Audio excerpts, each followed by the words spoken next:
Hi, I'm Rosie Acosta. I'm a meditation teacher, speaker, and author of You Are Radically Loved, a healing journey to self-love.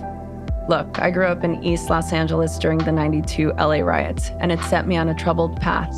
I didn't grow up with mentors in my life, so I turned to reading as many books as I possibly could to learn about the purpose of life. In my journey, I found that having these conversations gave me life, and I decided I wanted to create a place where I could share these conversations with my community. So come have a sit with me as we learn about, well, everything.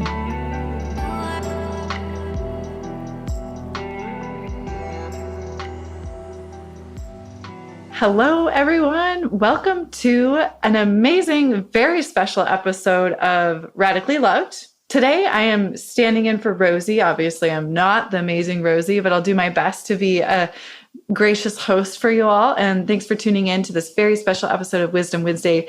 We have an amazing guest on the show today, Sarasvati Hewitt. Thank you so much for being here. Say hello, Sarasvati. Yay. Hi, everyone. Thanks for having me.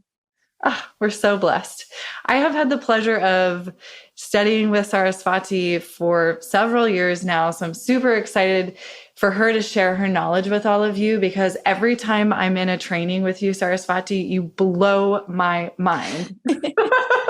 And I know I'm not alone in that. So we have so many topics, so many cool topics to talk about, but your expertise in your area of real passion is around neurobiology, the neuroscience behind sleep and Yin Yoga and the effects that has on the body. In particular, I think also you're an expert on PTSD and trauma in the body. Yeah. As well. I know you have like such a really interesting background, a dance background, always very physically active in your body. I think also have healed yourself through the practices of Yin Yoga and studying neurobiology and understanding the psychology of sleep and what it really does for us. So those are things that I really want to just dive into today. Is there anything to add to my introduction before we start? So I teach yoga in Portland, Oregon, and I've been teaching for about 17 years. And I grew up as a dancer, and I played all kinds of different sports. I started officially studying anatomy when I was around 16 years old, and I was teaching yoga by the time I was around 22. But I always tell people, my joke is I'm always like, I'm not just here to sell you hot pants. And really that because of my experience having depression and anxiety and PTSD, insomnia, eating disorder recovery, trauma, addiction, because I dealt with all those things in my own experience, I was able to see not just in the studies in neurobiology, but really firsthand how the practices of yoga and meditation affected each of those conditions. Yeah. So good. So let's dive into sleep, the sleep science. I know that you are able to talk at length, and it's such a vast topic. So I'm going to leave it open-ended and let you start where you want to start. Oh, okay. So sleep, really for me, a lot of what I teach now is about sleep hygiene, and specifically about how Yin Yoga helps create this domino effect of health so that we sleep better. And for me, it started as when I have two children. My kids are 13 and 11. And when I was pregnant, I had a condition, hyperemesis gravidarum. So I was really, really sick, and my sleep was really disturbed during pregnancy. And so with my disruption of sleep and then raising kids and more disruption of sleep, I ended up, I would stay up at night and I would memorize lectures on neuroendocrinology from Stanford because I couldn't sleep. And my insomnia was really taxing me. And so when I started teaching Yin, I talked about what we call the triangle connection. And so I started to see this triangle connection between mental health, the gut digestive, and sleep. And Yin was like right in the middle. And I knew that Yin Yoga was helping all these things. But at first I was more talking about and kind of noticing the aspects of how it was affecting mental health and the gut. And then one day my student, this guy, Kevin K, came in and he was like, you have to read this book, Why We Sleep by Dr. Matthew Walker. He's like, it's going to be like the missing piece to the puzzle, which it really was. And what I did was I took a month off of teaching yoga to read the book multiple times and to memorize its content and connect what they had researched and discovered and connect that with why Yin Yoga was working. Another piece that's sort of been an important piece to that puzzle is the work of Dr. Lisa Sardinia, who has connected new stuff about gut and anxiety. So we really saw the effects of yin before we understood how it worked, which I kind of love, that it was like, we didn't know how it was working. We just knew that it worked. I had people coming in and they were like, why is this helping my insomnia? Why is yin yoga helping my PTSD and my anxiety? And we were like, I don't know. See you Thursday, right? Like we had no idea. We just knew that it worked. And so I had to kind of go back to the data to understand what was going on. So first of all, sleep is not negotiable. And the main thing that society has really, one of the main things that we kind of get an F in is that we attempted to wrap sleep around society. And what we should have done is we should have wrapped society around sleep, because sleep is not negotiable. And we used to all live in tribes. So we each have different chronotypes. When we need to be sleeping, when we need to be awake is different for each of us. And so like for me, for example, I'm a morning person. I'm going to wake up like 6 a.m., no alarm. But for me to get the 8 hours I need, I have to go to bed between 9 or 10. And when we sleep, we don't just have sleep. We have different realms of sleep. I always describe, so like, I'm going to show you with my cup. So if my cup is this like 90-minute container of sleep, in the first part of the night, we have primarily NREM, which is non-rapid eye movement and deep sleep. NREM has 4 different sections in it, but we know that it's kind of like it's older in the evolutionary realm. It's older than REM, which is the dream realm. So in the first part of the night, if this is the first 90-minute container, we imagine that there's only a tiny bit of REM. There's just a tiny, tiny bit of dreams. But in the next container, there's a little bit more. And in the next, there's more and more. So that by the time we get to the last hour of a like 8-hour sleep cycle, that's where about 70 to 90% of the dreams are. So at the first part of the night is the NREM, and then you have the REM, which means that when we lose sleep, depending on when we lose it, that has different effects. And a huge part of what I was seeing was that people, when they were doing yin, they would not only sleep better, but they were discovering that it was helping like their gut and their emotional processing. And the discovery from Dr. Walker and from a lot of these teams is that REM Dream Realm does 3 major things. One is that it's all about creativity.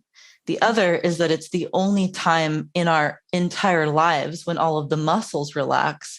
And the third, and in some ways the most important, it's where all of the emotional processing happens. So what I figured out is that when we have traditional insomnia, a doctor is supposed to have you do a cognitive behavioral therapy, a kind of processing, because our technology is so fun and exciting, but it's problematic because we're never bored. And we need boredom and processing during the day. I know it's so funny. It's so real. It's like hilarious, but like, we're just never bored. Our technology is too sweet, right? It's too much fun, social media. And then what happens is we don't have the time to process. So then we lay down at night and we get insomnia, and the brain will start that kind of processing that it should have been doing throughout the day. And so what I figured out is that there's a couple things that go on with yin. One is that we create a container, which is kind of boring. I tell people, I'm like, get ready for an awesome hour of being bored. And like a lot of it is we need that time to process. That's part of how it helps remove insomnia. But when I teach, I add in pieces about neurobiology. I talk about, ancient yoga text, and I make a note to say, let your mind wander, notice if you're thinking about the past or the future, whatever is going on. This is like a pre-cleansing so that when you lay down tonight, you can sleep. And then we sleep, and then we dream, and we process emotion. And then we wake up and we feel better. And there are multiple components. Like if people are physically sore, it's hard for them to sleep. So then when they do yin, they're not only getting muscle work, but we're getting into the fascia and the connective tissue. So on the mat, they're processing, they're getting that deep stretching. It not only helps to remove any kind of inflammation and stress in the body, but then by sleeping and dreaming and allowing the muscles to actually rest and repair, they wake up and they feel amazing. So yeah, a lot of it too. we know that when we don't sleep well, that really messes with the bacteria that live, I have to say on us, because technically they're not in us. We're like a donut. So we're covered with bacteria. And we actually have more bacteria than we have human cells. So by mass, we have more human cells, but by number, more bacteria, which is kind of gnarly and amazing. So we have so many bacteria that we're in relationship with. And if we don't sleep well, that messes with the gut. So this started to make sense as to people, why people are doing yin and their guts feeling better. And then we're seeing all these connections now between not only the gut, but the type of bacteria that live in the gut. And now, like I said, Dr. Lisa Sardinia, they're realizing that when you have certain types of bacteria or when some are not present, there is a direct correlation between that and anxiety. So by practicing yin, it sets off this whole domino effect of health, and it targets all these different areas. Oh, I love to hear you speak to me like this, Sarasvati. Keep it coming.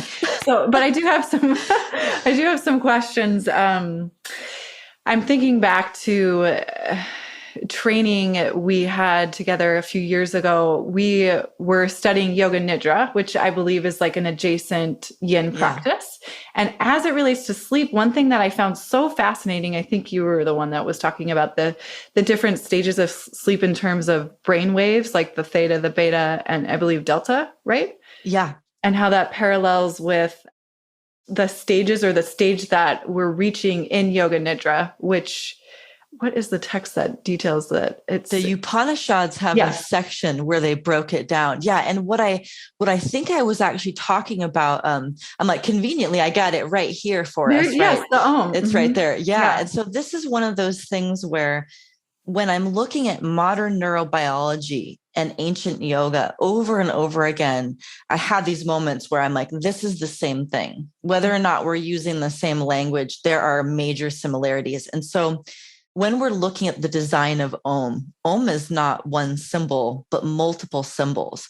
And so you have, I believe it's Vaishvanara, Taijasa, Prajna, Turiya, and then like the Maya, like the illusion before you get to Turiya. So there's like all these different qualities.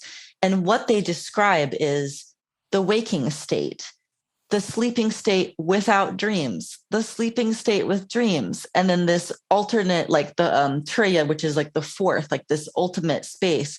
But what's really wild is that they knew that we had different types of sleep.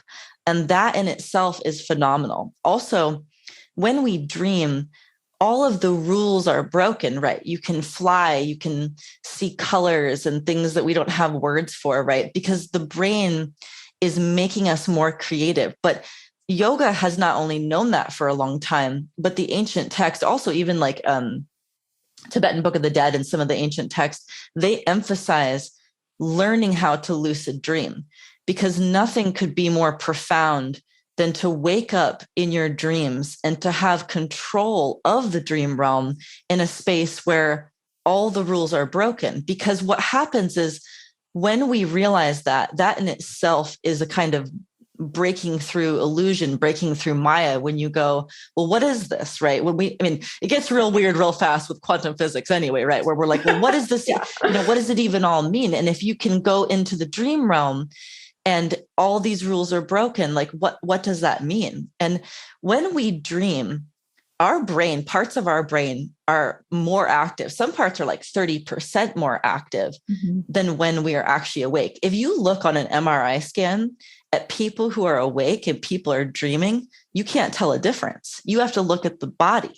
You have to look at the muscles, because the brain doesn't know the difference, which is why our dreams feel so real, because the brain doesn't know the difference.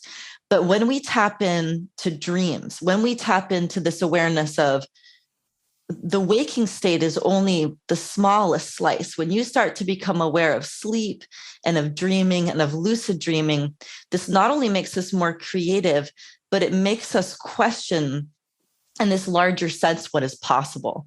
And in yoga in general, I see that people come to yoga And it might start with the asana, where they come to yoga and they do yoga and they find that they can stretch, or they can, move into a split or a back bend or a handstand, or they can do, they can sit for 5 minutes and breathe. And when they do something that they didn't know they could do, there's these moments of these aha moments where we're like, whoa, well, if I can do that and I didn't know, what else can I do? Right? Mm-hmm. What else is possible in my life if all these things in yoga and meditation are possible and I didn't even know that? And so it's interesting that the symbol of Om and that awareness of the function of the brain is something that yoga knew way before we had the technology to understand it. It's pretty phenomenal. Yeah. Oh, I love that. So cool. I do want to say that for those of you listening, this might be a really good one to head over to the YouTube channel and watch, since Sarasvati has the Om symbol tattooed on her finger, and also the demonstration you did with the cup, Sarasvati, to really visualize and get a tangible sense of the stages of sleep and how that relates to, neuroscience and our ability to heal and feel better and wake up feeling refreshed and ready for the day. I want to talk about, I would love to hear you talk about PTSD trauma as it relates to both sleep and all of these ancient practices. Yeah.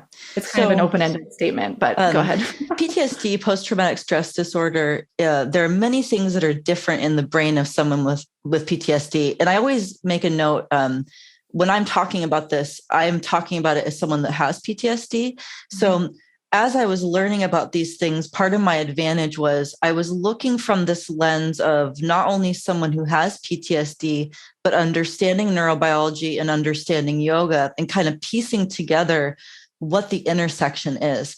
So part of what makes PTSD what it is, so for starters, the perception itself is changed. So someone with PTSD, myself included, we can view a face. And even if that person is making a kind face, we might not actually process it the same. Now, what's interesting is that we know anybody who doesn't sleep well, that's what happens in their brain. So if we don't sleep well, it makes it more challenging to read faces. So then imagine someone with PTSD being underslept. You can just start to see how challenging it would be for the brain to process the things that are going on inside and around. There's often changes that happen in the amygdala and the prefrontal cortex. There are changes that start to happen when we have PTSD. But the main thing is that PTSD specifically comes with reoccurring nightmares. And in the studies of sleep, this is something that pretty much all of us got wrong. Everybody assumed that nightmares must be terrible, right? It's like they're terrible, so they must be terrible. But nothing could be further from the truth. Nightmares are the way that the brain, that the body, that the system is processing and attempting to work through something. What the data shows is that reoccurring nightmares will happen when around the time that the trauma is onset, for some reason, the person is not able to sleep and or dream. And then it becomes the brain locked in this specific dream, trying to work through it. And one of the things that I realized is that when I first started teaching Yin, I had 3 people in particular that I was working with, 2 men and 1 woman, all who were vets who had been at war. And they not only had PTSD, but they were having reoccurring nightmares. And of course, what I was noticing was that Yin was helping, but I didn't quite understand why until we understood more about how the dreams allow us to process emotion. And I began to realize that most of us who have PTSD will knowingly or unknowingly block the dream realm because alcohol and THC block the dream realm. And so this is where people can get wrapped in cycles, and then they can feel very stuck. So if we become a heavy drinker, or if we're smoking a lot of marijuana, we don't often know that THC and the alcohol is actually then blocking the dreams and making it even more challenging to process. And so my whole thing is I never tell people to stop doing anything, I say start doing yin, because yin sets off this domino effect. And also, I think it's really important that people have the data. If we know that THC and alcohol block REM, that's the first piece. It's like understanding the science behind it and knowing that each human does what they do for reasons. We always say in the neuropsych realm that nothing happens in a vacuum, right? But if we understand that it's possible the trauma itself became so overwhelming that maybe we used alcohol or something to cover that up, when we understand that that very thing that may have at one point helped could be the thing not allowing us to process, then by knowing that, it can give people an opportunity to understand more about the system and what happens when we remove alcohol and THC. Yeah. I'm wondering, is there an ability to enjoy recreationally? Like if you're someone who enjoys a glass of wine, but it's not an addiction per se, or like, I don't know, is it always a numbing habit, or is it possible to enjoy and still get the REM cycle? It's different for everybody, but the main thing would have to do with when we did it. So the later at night that we consume, that's going to stay in the system for longer. And I know that caffeine's in the system for like 8 hours. I believe, I don't want to give you the wrong answer. I can't remember, because I believe that different livers and different bodies are going to process alcohol in a different way. But in general, if we have something later at night, it's going to be in the system. So one thing that I tell people, if they are smoking marijuana, for example, or they're trying to cut down, I say, do less at night if possible, or add in CBD and lower the THC, because the THC is what's blocking. For people that might want to have a glass of wine, maybe don't or have it before 5 o'clock or something. I know it's a little bit early, right? But yeah, it's like maybe, just being aware of the time. And each of us can not only do experiments on our own to see, was I dreaming? Do I remember my dreams? But now, in a funny way, the very way that technology kind of has messed with things and created all this blue light and keeps us from sleeping, well, it may be part of what helps us, because now a lot of the crew has these watches, and some of these watches tell people how much REM they're getting. So I have a bunch of yoga students, I work with them, and we collect data. And I say, watch how your REM changes when you do yin.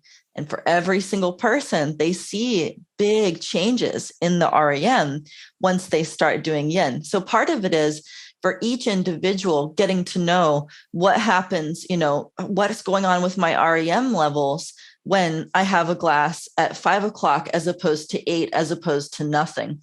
And I always tell people to, each individual experience, right? It is our individual experience. One size does not fit all with yoga. We can do so much better than that now. And to be patient and kind with the self. And again, to understand that nothing happens in a vacuum. Each person is working on finding healing in their own way. So just being very patient with the self. Yeah. That's I love that reminder. Thank you. Yeah, totally. And similarly, I'm wondering about the time of day for a yin practice. It seems like it would follow logically that before bed would be ideal. Once in a while, I will see on schedules a morning yin class or an afternoon. Yeah. It's pretty rare, but sometimes you see it. So could you speak to the time of day for practices like that as well? Yeah, yin can be practiced anytime. The practice of yin yoga is technically the stretching from the kung fu realm that originates from a traditional Chinese family in the Tai Chi Pequar monkey style kung fu realm. So for a long time, yin was never separate from kung fu, only until very recently. So actually, traditionally, it would have been something that you practice probably between 10 and 12, and then you'd wait about 30 minutes and do your kung fu stances. So even though we've made it seem as like an evening practice now, it can be done anytime. And the main component is just allowing that kind of processing, which naturally goes on in yin. The one thing to note, and I'm laughing as I say this, because I teach some of these late yin classes, and then I have to get home and go to bed, because otherwise I won't get enough sleep if I teach too late. A lot of it is getting to know the chronotype, because, for example, if somebody is meant to be in bed, at 9 or 10, and then they're not getting to sleep at 11 because they did a late yin class. It might be better to do an earlier one. But I also, I talk a lot now with people when we're thinking about innovation and creativity. We know now that if, for example, someone is a night owl and naturally wants to be awake until 10 or more like 12 to 2, that person, to get their 8 hours, they can't be waking up at 5 or 6 to go running or to be at their job. They have to sleep until 8 to get that full realm. So if somebody, for example, is like, well, I don't get a lot of sleep, but I'm up at 5 at the gym, I'm like, maybe not the best thing. And so with all of our practices, whether it's weights, yoga, right, running, whatever we do, I say, whatever you're doing, make sure that it's helping you sleep. If it's not helping you sleep, we have to think about why we do it and when, and if there's a better way to sort of schedule it so that the whole point is that we get better sleep. Yeah. Thank you. Yeah. So one other topic, I think I have 2 kind of last questions for you. I want to be mindful of your time, but I love to hear you speak about, and I think the audience would also enjoy this, the embodying the divine feminine, the idea of, embracing, however you identify, binary, non-binary, male, female, they, them. I feel like there's this aspect of femininity that we can all really embrace in terms of divinity and what that means in our physical body, in our mental body, and our emotional body. Could you speak to that subject for a little bit? Yeah. And one thing that we talked about in that section is I think that something, and part of it has to do with evolution. There is a component with intuition and listening to the self and being aware of how the things that we do, the things that we say, the energetic arrows that we shoot, that they matter and that they not only affect everything around us, but they affect us internally. And the more we get to know the body, and this is through practices of yoga, meditation, anytime we get to know more about the self, what we are doing is we are learning to more intensely listen to the intuition. And the intuition is not like a concept, right? It's based in neurobiology, this sort of gut feeling, right? The butterfly mechanism that we feel in the gut. This is something that used to be something that's told the body, don't eat those berries. Remember, don't eat those berries, or don't eat this. This is poisonous in the jungle or the woods. That has actually flipped its mechanism to now alert us of psychological danger. And so when we listen to the body, when we are aware of how things make us feel, this in itself is a really beautiful, ancient, intuitive practice. And when we are connected to our environment, when we are able to listen to the body, what we're actually doing, those little bacteria that are all over us, they're communicating with us. We are in this amazing connection in this symbiotic relationship. It blows my mind. The bacteria in our gut can smell things that we don't even know that they're smelling. They can tell us, go toward this or stay away from this. And I think I talked about that study that they call the white t-shirt study, where at one point, right, they had men sweat with no deodorant in these white t-shirts. And then they had women come and smell the shirts and see how they felt about the smell. And what they found from the data was that when the women liked the smell, they would look and see that these 2 people were a good genetic match to make a baby. And if they didn't like the smell, it was not a good genetic match. And so there are multiple components. We also have to note that we might come to a situation where we like or dislike the way that maybe a person's face looks. And that could be based in memory. It could be like, wow, you look like someone I fell in love with. I love your face. Or it could be like, you look like someone that broke my heart. I don't love your face. Right. And so there could be that. But a lot of times we are sensing and smelling someone, and we can even smell intention because we can smell things like adrenaline. Dogs and bees, other creatures are really good at sensing that. Humans are becoming more aware. And what I see happening is that the world is allowing women and those that identify as, women to embrace that more. But this is something that we should all be embracing, is listening to the body, because what that is not just like a connection with the earth, but it is a connection with the bacteria and with the tiniest components of the self. So when we're practicing yoga, a lot of what we're doing is we're starting to see on this deeper level how things make us feel. How does it feel when I eat this? How does it feel when I'm around this person? How does it feel when I sleep better or when I don't sleep better? When we practice, our perception is heightened. And this is one of those things also where it's not just a concept. We see that the brains of people that do yoga and meditate, they change. It increases the gray matter in the prefrontal cortex, which is executive decision-making. When we practice, we become more aware. So then we are like heightening our own senses and becoming more aware of how things make us feel. Thank you. Also, I want to mention this. I think I had talked about this too, that so often in history, women and those that identify as women, they can be erased from the data. But I remember mentioning that, we think of Hafiz and Rumi as these great poets, but Rumi was inspired by Rabi of Basra, who lived in what is now modern day Iraq, who preceded Rumi by, I think, like 500 years or something.